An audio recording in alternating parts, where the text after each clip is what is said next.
Gloire à Dieu. Que le nom du Seigneur soit béni. Et je remercie le Seigneur ce soir. Il nous fait grâce de nous réunir autour de sa parole. Si on est ici ce soir, c'est pour pouvoir entendre sa parole. Puis on parlait de ce petit oiseau là, qui avait besoin d'être nourri.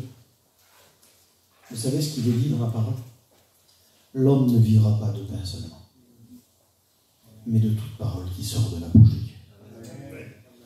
Et ce qui nous fait vivre aujourd'hui, ce qui fait vivre les chrétiens, ceux qui ont accepté le Seigneur, c'est qu'ils se nourrissent de la parole du Seigneur. Je veux m'en nourrir. Jésus un jour a dit ça. Il a dit: je suis le pain de vie. Je suis le pain de vie. Si seulement ce soir tu pourrais vouloir te rassasier de lui. Vous savez, nous, notre peuple, je ne sais pas si vraiment on a connu la faim, mais vous savez, quelqu'un qui est affamé, c'est quelqu'un qui mange.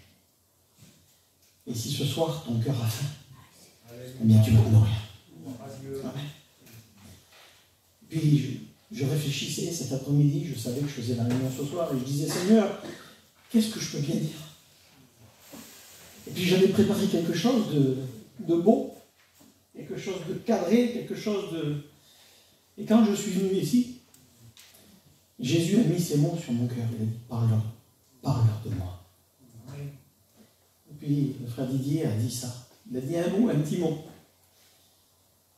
Il a parlé de l'aimant, d'être attiré par lui. Jésus a dit ces mots: lorsque j'aurai été élevé de la terre, j'attirerai tous les hommes à moi. Ce soir, il a permis que tu sois ici, c'est lui qui t'a attiré.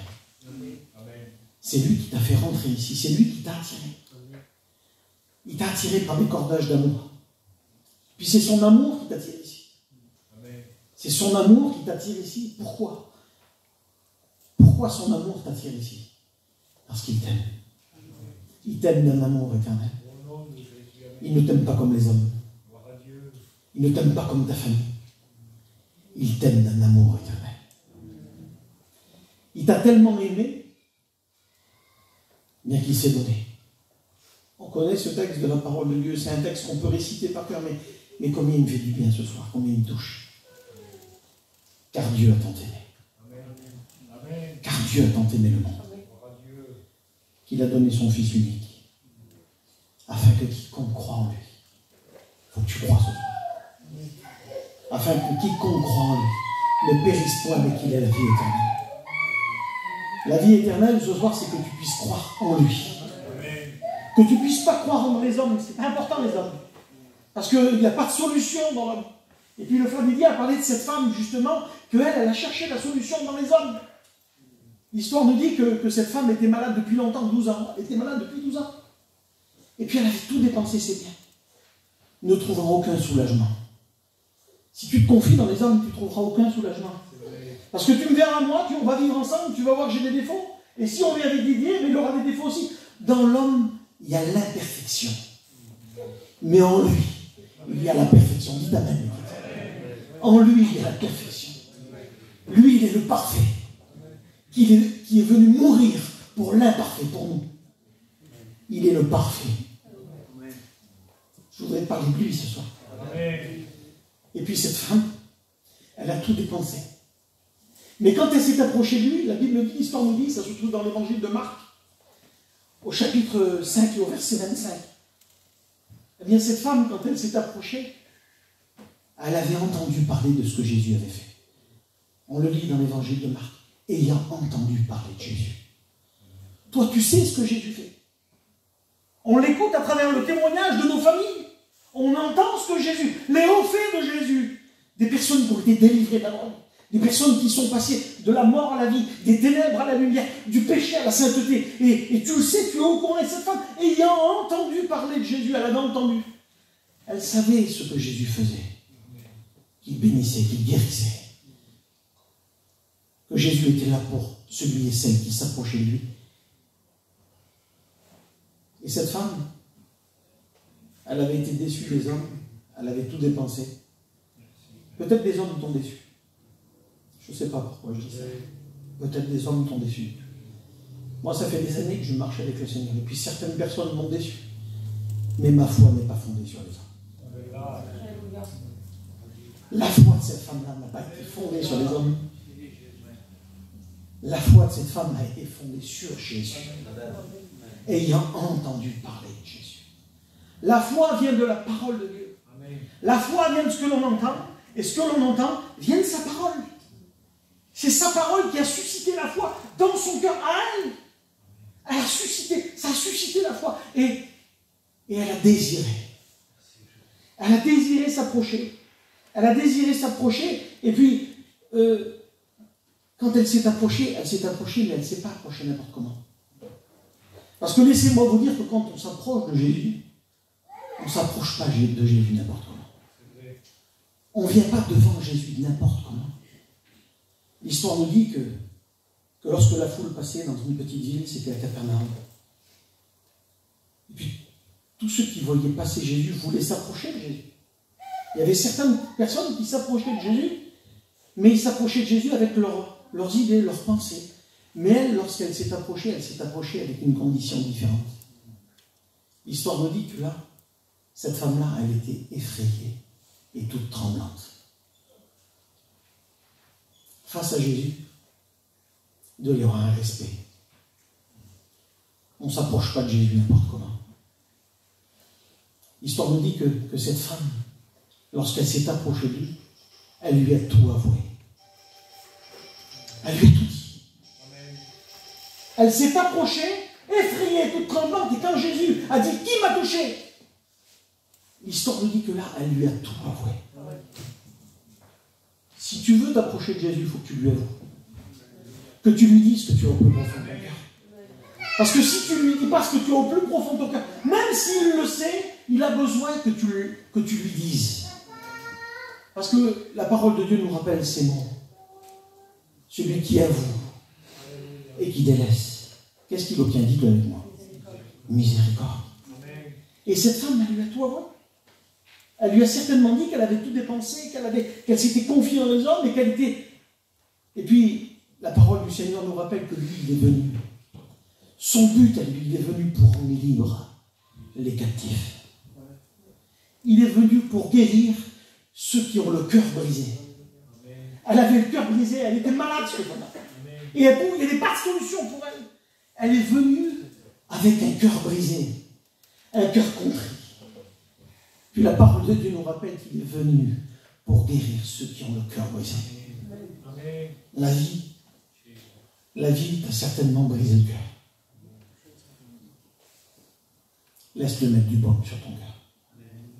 Le frère Didier l'a dit. Et voici, je vous donne ma paix. Et je vous laisse ma paix. Et cette femme, quand elle a rencontré Jésus, qui était venu pour la rendre libre, elle s'est confiée en lui. Et elle lui a tout dit. Certainement, les hommes voulaient l'empêcher. Parce que les disciples qui étaient là, ils ont dit, mais maître, vois-tu pas combien de personnes te pressent? Tellement on voulait se jeter littéralement sur Jésus, c'était un peu comme un service d'ordre, on voulait pousser les gens pour pas qu'on se jette sur Jésus. Mais elle avait résolu. Amen. Et si tu veux rencontrer Jésus ce soir, il faut que tu prennes cette résolution. La résolution, c'est plus qu'une décision, c'est quelque chose que tu as au plus profond de toi et que tu diras au plus profond de ton cœur, Seigneur, oui, je veux m'approcher de Jésus. Je veux tout lui avouer. Je veux le toucher. Je veux le toucher. Et puis lorsqu'elle a touché Jésus, l'histoire nous dit que Jésus n'a même pas eu besoin de parler. Une force est sortie de Jésus. Une force est sortie de lui. Parce que Dieu sait de quelle façon tu t'approches. Je répète ces mots. Je voudrais que ça résonne dans ton cœur. Dieu sait de quelle façon tu t'approches. On ne s'approche pas de Jésus n'importe comment. Il y a des conditions pour s'approcher de Jésus. Pour s'approcher de Jésus, il faut croire. Et il faut tout lui avouer. C'est un symbole de repentance. Tout lui avouer, c'est se repentir. À lui dire, oh Seigneur, je n'y arriverai pas. Je ne pourrai pas sans toi. Puis c'est vrai que sans lui, tu ne pourras pas. Parce que cette femme, tant qu'elle avait essayé dans les hommes, tant qu'elle avait essayé de chercher des solutions par elle-même, elle ne pouvait pas. Et pour toi, c'est pareil, tu ne pourras pas. Et puis pour nous, c'était pareil. Mais quand on s'est appuyé sur lui, quand on s'est repenti, la repentance nous ouvre les portes du ciel. La repentance de dire, Seigneur, je ne pourrai pas.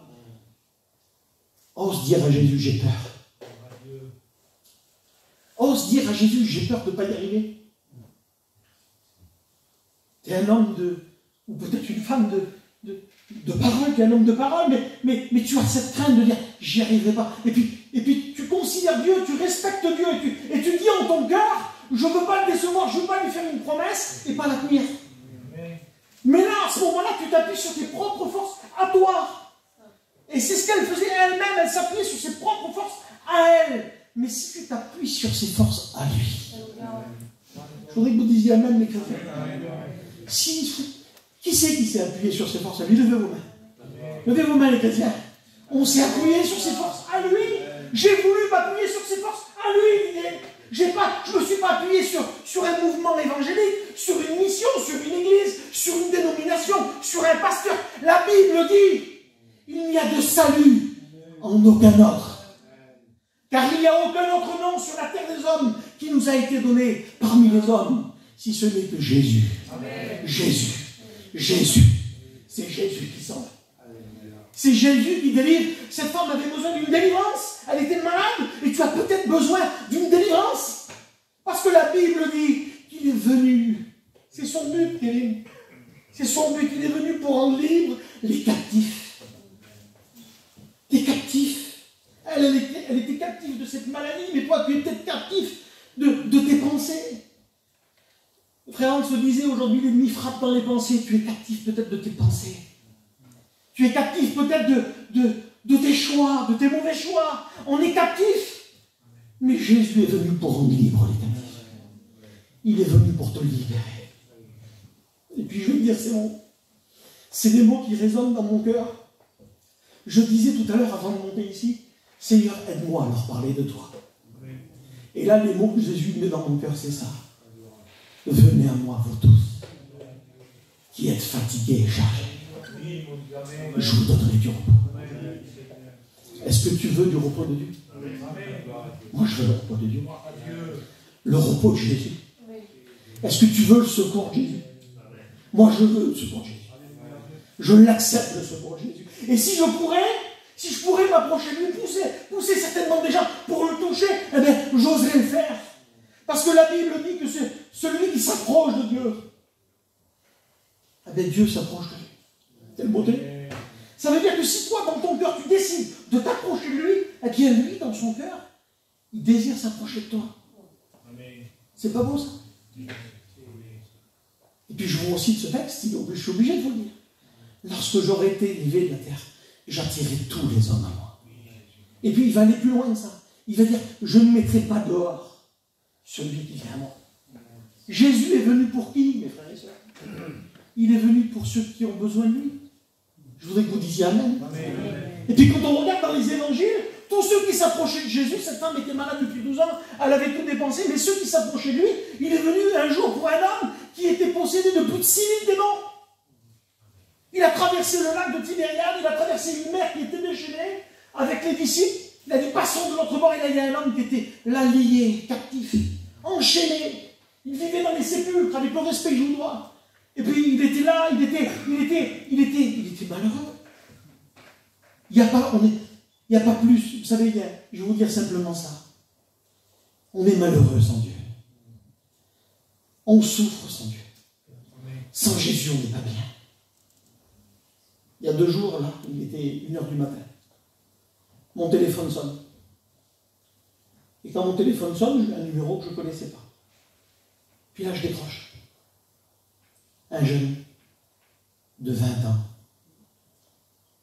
Il avait une arme. Il était prêt à se suicider. Et puis là, il me dit, je veux me donner la mort. J'en peux plus. Pourtant, 20 ans. On a la vie qui s'ouvre devant nous.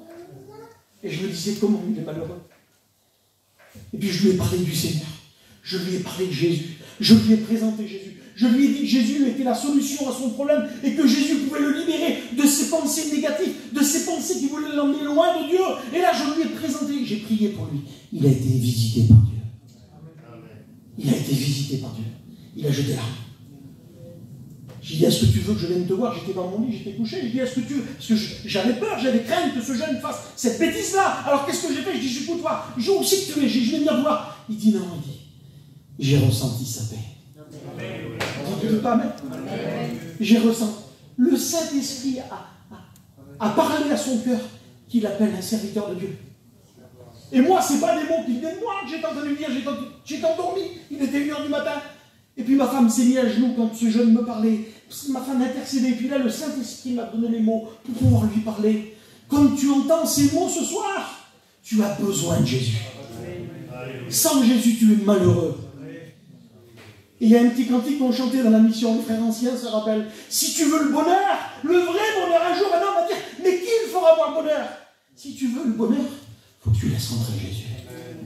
Il faut que tu le laisses rentrer dans ton cœur. Il faut que tu t'en saisisses comme cette femme. Il faut que tu oses, que tu lui dises tes craintes, tes peurs. Que tu lui dises. Et puis lorsqu'on s'approche de lui, il se passe quelque chose de terrible. Et ça, c'est pas les hommes qui peuvent le produire. C'est son sang. Son sang. La Bible dit que le sang de Jésus nous purifie de tout péché. C'est par ses meurtrissures que nous sommes guéris. C'est son sang, c'est en son sang que nous avons le salut. C'est en sa mort que nous avons le salut. C'est en sa résurrection que nous avons la justification. Son sang. Tu as besoin que le sang coule sur ta vie. Tu as besoin d'être purifié. J'ai eu besoin d'être purifié. J'ai eu besoin que ce sang pur, le sang qui a coulé à la croix du calvaire, ce sang pur coule sur ma vie. Sans le sang, la Bible nous dit que sans effusion de sang, il n'y a pas de pardon. Mais il n'est pas venu simplement avec le sang. Quand ce centenier lui a percé le côté, il est venu avec l'eau et le sang. Avec la parole. Pas qu'en parole, mais aussi en acte. Il faut que tu t'approches de lui ce soir. Je ressens dans mon cœur de te le dire fortement. Il faut que tu t'approches de lui. Mais tu n'as pas le droit de t'approcher n'importe comment. Il faut que tu t'approches dans ces conditions à lui. Et tu vas voir que si tu t'approches comme lui le veut, tu vas être visité par lui. Tu n'as peut-être jamais ressenti sa présence. Mais si ce soir seulement tu pouvais lui ouvrir ton cœur, lui dire Seigneur, j'ai besoin de toi. Seigneur, j'ai besoin de toi. Vous savez, la vie ne nous fait pas de cadeaux. Des jeunes de 20 ans aujourd'hui veulent se... Pourtant, on a tout pour être heureux. À 20 ans, la vie ne nous fait pas de cadeaux. Vous savez, quand on décide de le suivre, quand on décide de marcher avec lui, et vous savez ce qu'il fait, il prend soin de nous. Il nous aide dans nos combats, dans nos luttes, dans nos tristesses. Il nous aide dans nos tristesses. Le Seigneur vient nous consoler. Dans nos tristesses, il vient nous consoler. Parce que la vie nous rend tristes. Les épreuves de la vie nous rendent tristes. Mais lorsqu'il est avec nous, la Bible dit qu'il est notre berger. Et puis j'ai dit ces mots à une jeune, là, il y a quelques jours en arrière, et quand je lui ai dit, je sentais que c'était Dieu qui lui parlait. Le psaume 23 va dire ça. L'Éternel est mon berger. Je ne manquerai de rien. On ne manquera de rien avec lui. Je le dis devant vous.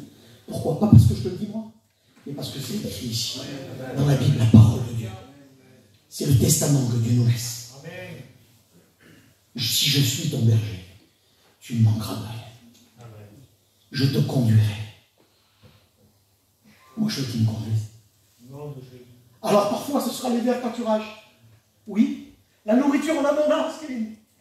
Parfois, ce sera les courants d'eau, oui. Et parfois, il y aura la vallée. Il y aura la vallée.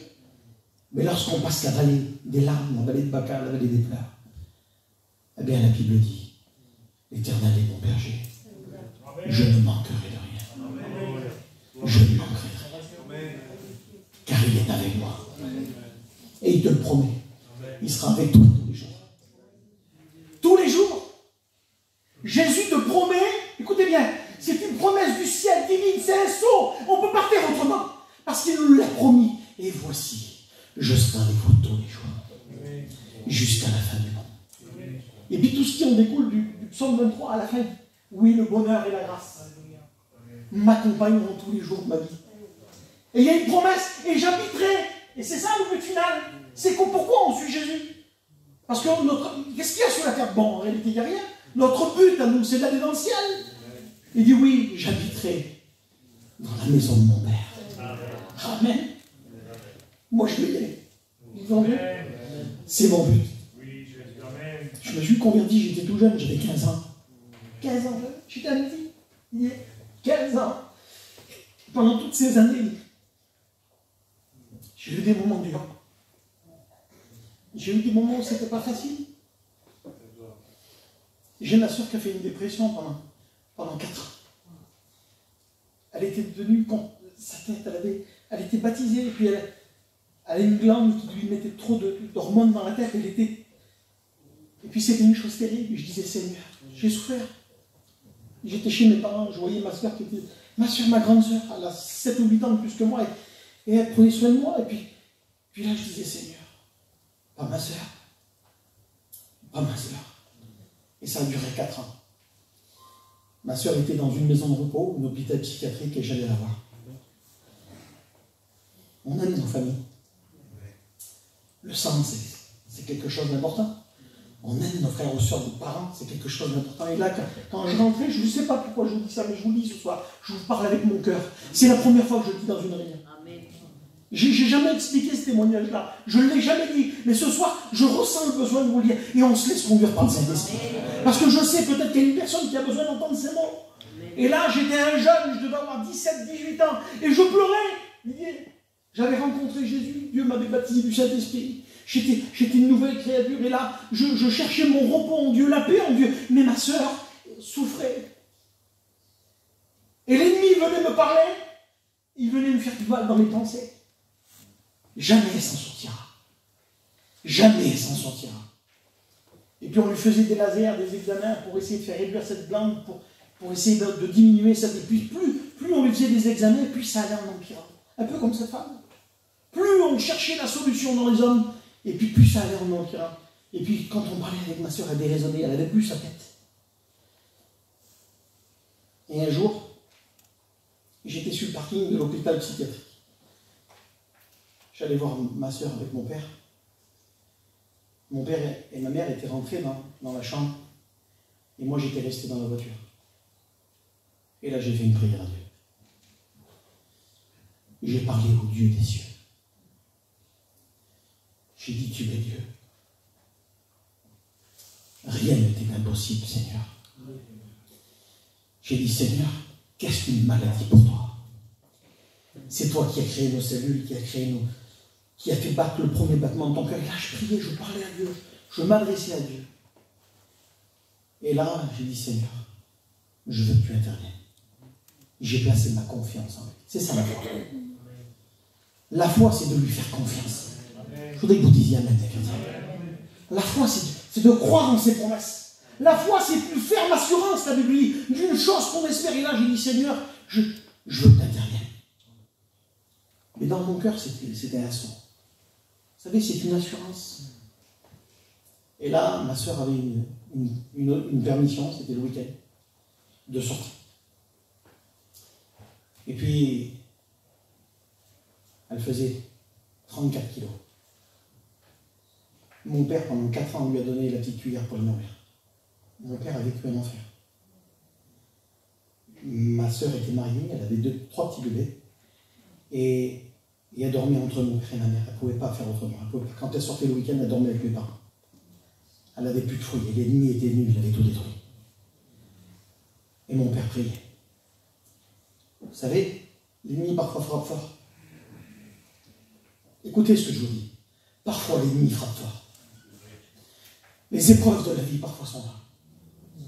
Mais il nous dit, je serai avec toi. Et puis là, mon père a emmené ma soeur à la Réunion. C'était à l'église à Cestas. Il y a des années, ça. Il y a 25 ans. 27, 28 ans. Et ma soeur est rentrée dans l'église. Et comme ma soeur, elle n'était pas bien, psychologiquement, elle n'était pas bien, des fois elle criait, elle se levait, elle était perturbée. C'était une dépression, mais une dépression à un niveau important. Et là, ma soeur s'est assise à côté de mon père et ma mère, et nous on était là. Et là on a invoqué Dieu. On lui a parlé. Et ma soeur, elle s'était baptisée à l'âge de 16 ans. C'était une chrétienne, mais c'était la maladie, vous comprenez bien, qui l'avait frappée. C'était cette glande qui lui donnait trop d'hormones qui l'avait complètement déréglée. Et là, ma soeur, elle était assise dans la réunion. Ce que tu as dit, Didier, tout à l'heure, il est là. Tout à l'heure, Didier l'a dit, il est là. Il était dans cette réunion comme il est là ce soir. Il est là. Il est au milieu de nous. Et quand ma soeur a baissé sa tête, mon père était obligé de la tenir par le cou parce qu'elle bougeait, elle était agitée. Ma soeur a vu deux mains blanches. Deux mains blanches. Qui se sont approchées d'elle comme ça. Et qui l'ont saisie. De ce jour où elle a vu ces deux mains blanches et qui l'a saisie. Et le Seigneur l'a pris littéralement dans ses bras. Elle a vu une vision, si vous voulez. Instantanément, elle a été retrouvée dans son bon sens. Elle n'est jamais plus rentrée dans l'objet. Elle a vu mon père, elle a dit, papa, ça y est. Jésus m'a touché. C'est pas comme cette femme. Cette femme, c'est elle qui a touché Jésus. Mais là, c'est Jésus qui l'avait touché. Elle l'a instantanément guéri. Elle est revenue. C'est pas possible. Elle demandait de la nourriture. Elle parlait. Le lendemain, elle a donné à manger à ses enfants. Elle a commencé à faire son ménage, ses affaires. C'était fini. Jamais plus de traitement. Si le Christ vous a franchi, vous devenez réellement libre. Le sang de Jésus. C'est ça le témoignage de Dieu. C'est parce qu'il peut. Il est la solution au problème. Il est venu pour guérir ceux qui ont le cœur brisé. Le cœur de mon père était brisé. Qu'est-ce qui peut nous toucher plus que nos enfants? Rien. Quand on touche nos enfants, qu'est-ce qui peut? C'est ce qui sort de nous, c'est nos entrailles, c'est notre sang, c'est notre ADN. Eh bien oui, même si ça touche nos enfants, Jésus est avec nous. Dites Amen. Jésus est avec nous. Et ce soir, il désire être avec toi. Alors vous savez ce qu'on va faire? Je voudrais qu'on le remercie. Je voudrais qu'on le remercie. Et puis ce soir, il désire, écoute bien, il désire toucher ton cœur. Ce soir, il désire, il te fait cette invitation ce soir. Et voici, je me tiens à la porte et je frappe. Si quelqu'un entend ma voix et qu'il ouvre la porte, j'entrerai chez lui. Il désire rentrer chez toi ce soir. Alors je voudrais que toute l'assemblée, s'il vous plaît, dans un saint respect, on respecte Jésus. On s'incline. Et puis je vais le laisser te faire cette belle invitation. Est-ce que tu désires t'approcher de lui ce soir?